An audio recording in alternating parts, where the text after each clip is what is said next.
una vez más a la sección de la entrevista aquí en Gaceta del Mediano, hoy con Miguel Ángel Acosta. Es profesor de Historia Contemporánea de la Universidad de La Laguna, procede de Isora y uno de los especialistas más importantes, o por lo menos que más ha trabajado la historia contemporánea del hierro, sobre todo lo que es la primera mitad del pasado siglo XX. Miguel Ángel, buenos días y bienvenido a Gaceta del Mediano. Hola, buenos días, muchas gracias por Estás la invitación. estás en el hierro ahora para la reedición de ese libro sobre la represión franquista en el hierro, lo popularmente conocido como Los Huidos.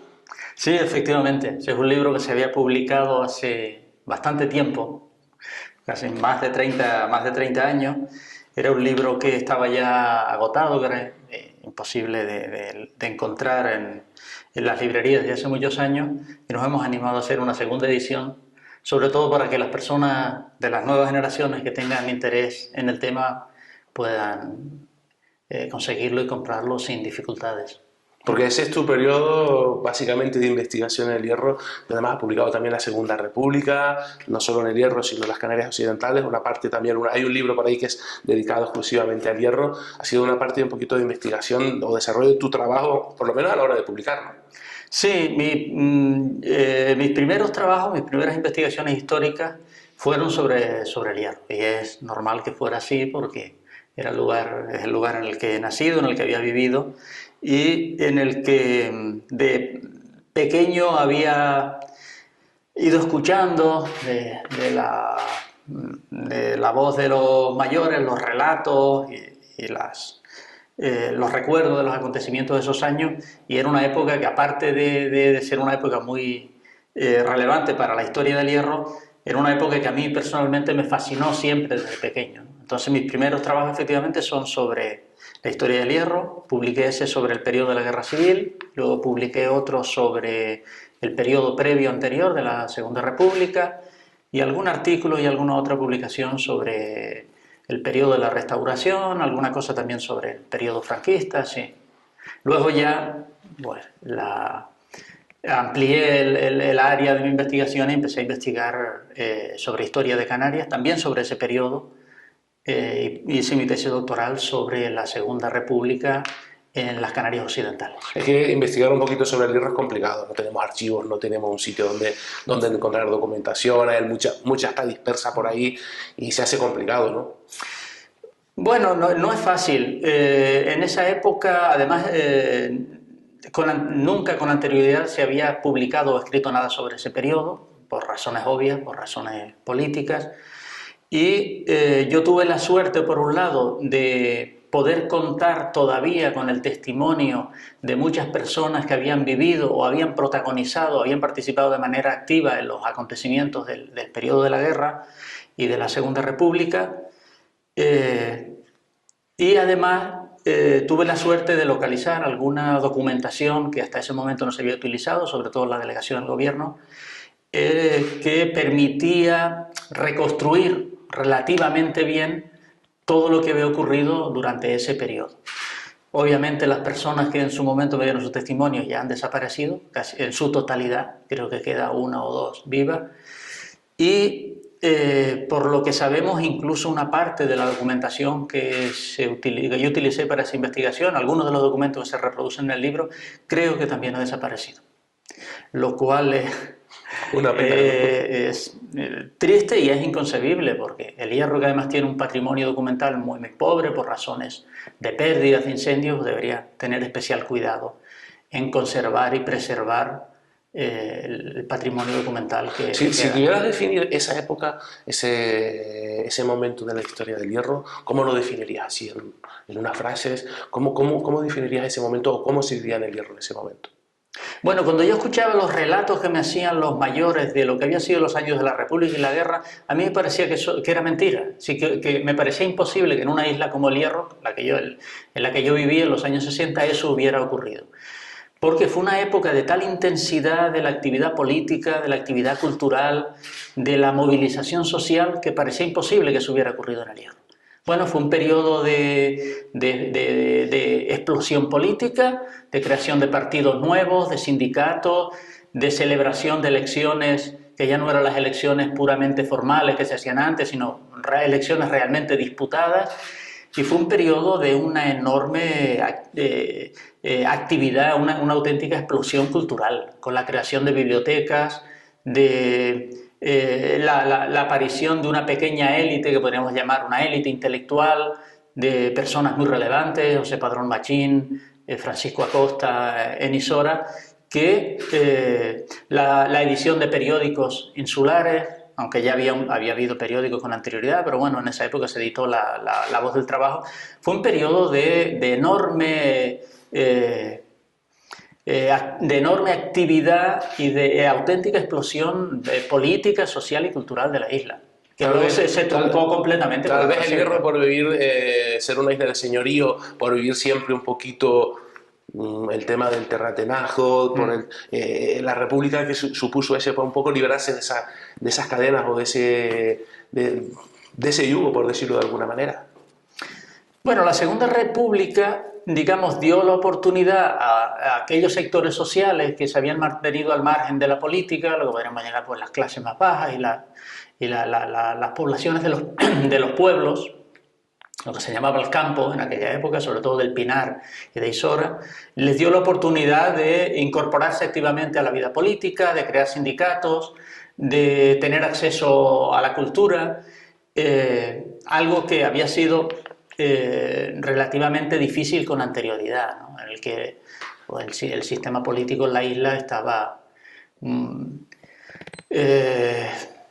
muy anquilosado, en fin, quiero decirlo de manera que no resulte ofensiva para nadie, y digamos en el que la participación social, más allá de una pequeña élite, la participación de la sociedad en la política era escasa o nula, ¿no? Y de repente llegan los palos. Sí, como contaban los viejos, yo también recuerdo, y palos para todo el mundo, sobre todo en el Casino del Pinar, también en Isora. Esa represión que se sufre, aunque no se llega a matar en el Hierro, pero sí se sufre una represión que no solo es violencia, pero también hay psicológica y económica también. Sí, bueno, a partir de agosto del 36, efectivamente se desata en la isla un fenómeno de represión, de represalias de todo tipo,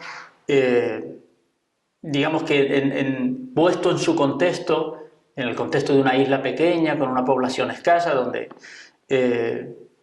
pues adquirió unas dimensiones considerables. Efectivamente no llegó a haber muertos, casi por pura casualidad, porque en algún momento hubo intención de ejecutar a algunas personas. No lo hubo tampoco, no lo hubo tampoco porque una parte de los dirigentes más destacados del movimiento obrero y de los partidos de izquierda pues huyeron y se escondieron, no pudieron ser capturados, pero se desató una represión bastante intensa en forma de detenciones, apaleamientos colectivos y de envío a los campos de concentración de Tenerife y de otros lugares de una parte, un número significativo de dirigentes políticos y sindicales herreños. ¿Por qué? Bueno, la represión hay que entenderla básicamente como una especie de respuesta de aquellos sectores sociales que se habían visto amenazados en sus intereses y en su posición durante la Segunda República y que obviamente aprovecharon la oportunidad que les daba el golpe de Estado para restaurar la situación anterior y en cierto modo también para dar un escarmiento a aquellos sectores sociales que se habían atrevido en los años anteriores a cuestionar el orden político y social existente, que es lo que realmente había ocurrido durante la República. Es que si vemos un poco la historia del Hierro durante todos esos años o esas décadas, básicamente el poder siempre está en manos, políticamente hablando y económicamente, siempre está en manos de unas cuantas familias nada más. Sí, el poder político hasta la Segunda República y yo diría que casi de la conquista, ¿no? Estuvo siempre en manos de una pequeña élite, un pequeño grupo de familias. Y hay que tener en cuenta que la participación política de personas procedentes de los pueblos era muy, muy limitada.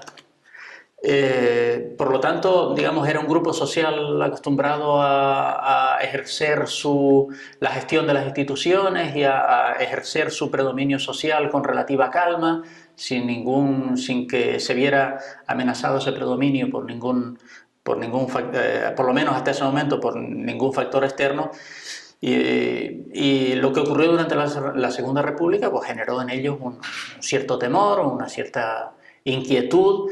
En la fase final de la República incluso llegaron a perder el control de las instituciones, porque las elecciones del 36 las ganó el Frente Popular, que era la candidatura de izquierda, y esa situación de inquietud, de temor y de preocupación, pues hizo que su reacción a partir de agosto del 36 adquiriera esos niveles de violencia. Digamos, desde ese punto de vista, o desde su punto de vista, era una reacción lógica. Y el régimen que se instauró después, pues supuso la restauración plena de la situación anterior, y se restableció el predominio de las mismas personas, de la misma familia, en la medida en que la amenaza que había surgido durante la Segunda República pues se cortó de raíz, ¿no?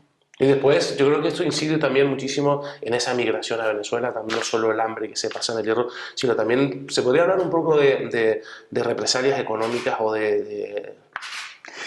Bueno, ese es un tema muy debatido porque es muy difícil saber cuáles fueron las razones que llevaron a las personas a emigrar en los años 40, a partir del 48 a Venezuela, ¿no?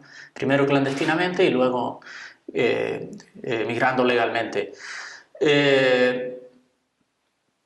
Lo que sí es cierto es que gran parte de esa migración tenía razones económicas. Es decir, la situación en que quedó la isla después de la guerra era una situación bastante, desde el punto de vista económico, bastante dramática, de desabastecimiento, de escasez, que además se unió con años de sequía que hizo que las condiciones de vida en el Hierro llegaran casi al nivel de la hambruna.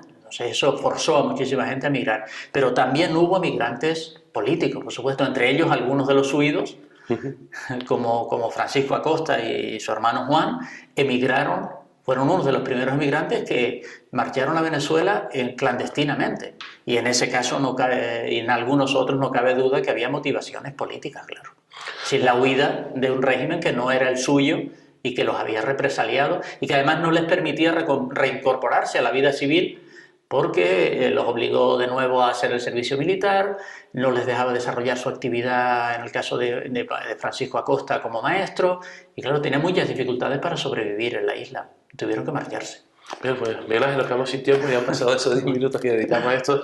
Encantado de estar aquí, me hubiera gustado que esto durase un poquito más, y nada, pues esperemos en breve, sé que algunos de tus trabajos tendrán continuación por parte de algunos de tus alumnos. Seguro que y sí. Estoy esperando ver esa tesis y muchas gracias por haber venido Pues aquí. nada, será un placer y cuando quieran hablar conmigo estaré encantado. Muchas gracias. Muy bien.